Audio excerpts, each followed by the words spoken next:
face and palm reading, does that have any merit to it? Give us a little more. I'm not sure. I was thinking about going to get one, and I think they read your face to see like your future, like how many children you'll have. If you can Here's the thing. As you've been living your life experience, you have created a vibrational reality that some who are in vibrational alignment can catch a glimpse of. And in different ways with different ones of them, they can interpret what they see or feel or sense.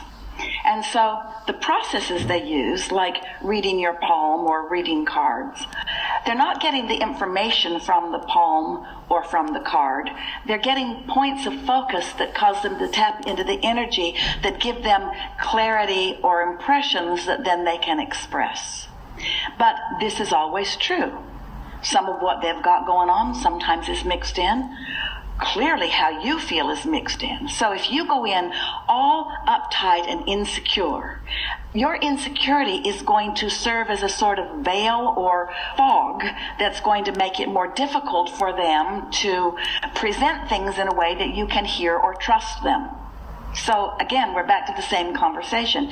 Can they read the energy? Yes, they can, and some of them are very, very good about it. Is it of value to you? It can be. But if it smacks of you being insecure, so you're looking for someone else and their connection in order to give you information, then it's not such a good idea. If you go for fun, that's different than if you go with need. If I go in a high vibration just for like an example to aspire to from the information they give me, would that serve me in any way? Or Esther, after Jerry died, was walking through Balboa Park with friends, and some of them said, "Oh, there's a palm reader, you should go there." And Esther said, "Have you lost your freaking mind?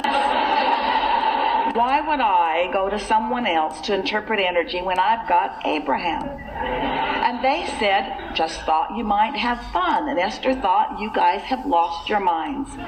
So they roamed around for a couple of hours, and Esther couldn't stop thinking about this lady. And so then she told herself, if when we leave that lady's still there, I will give her $10 and see what she has to say.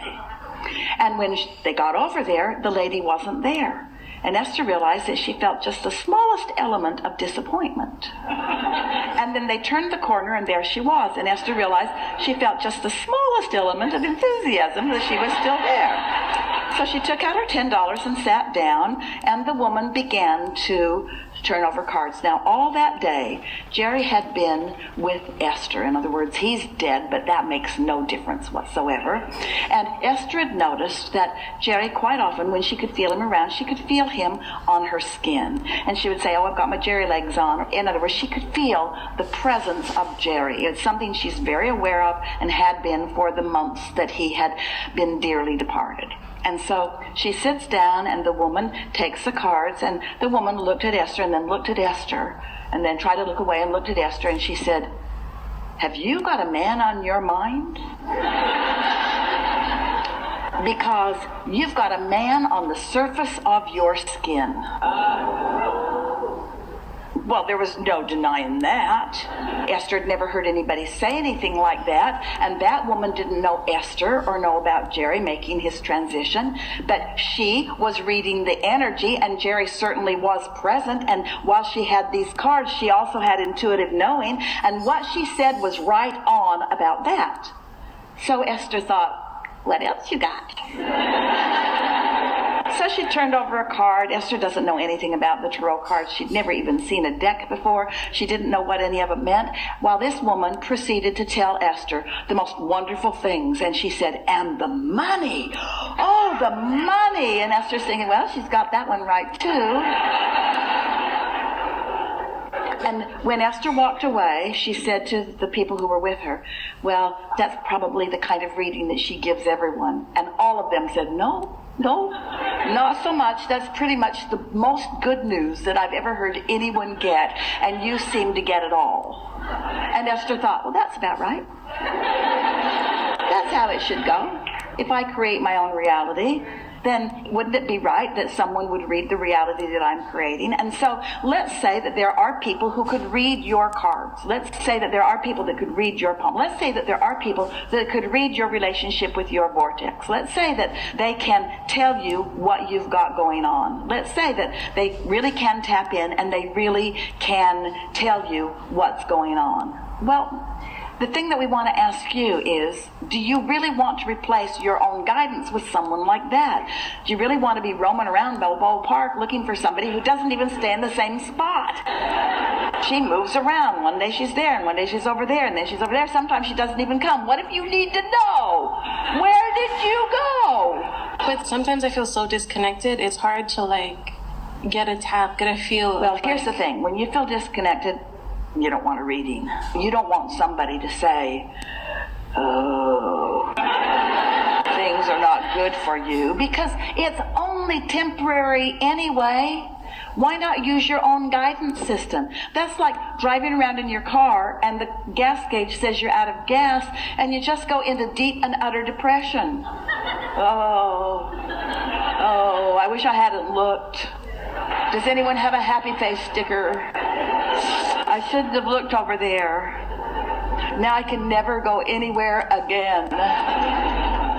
Of course it's not like that. Hi everyone. I hope you enjoyed that excerpt from Abraham Hicks on tarot and intuitive readers. I wanted to share this with you as I think it really hits the nail on the head on what tarot and intuitive readers do and how the process works. However, the only section of this video I disagreed with is towards the end when Abraham, as retold by Esther, gave insights on what to do on moments when you feel ungrounded and you're looking for answers, and his response was not to seek a reader. Now, I agree with this and I don't. Here's where I disagree. From my experience of being a reader for others and for my clients, and also seeking readings for myself, many times when we're feeling ungrounded, connecting with another intuitive energy can be extremely helpful in anchoring our energies when we feel ungrounded. Right? Just having another stabilizing force there could really help ground us and connect us back with ourselves.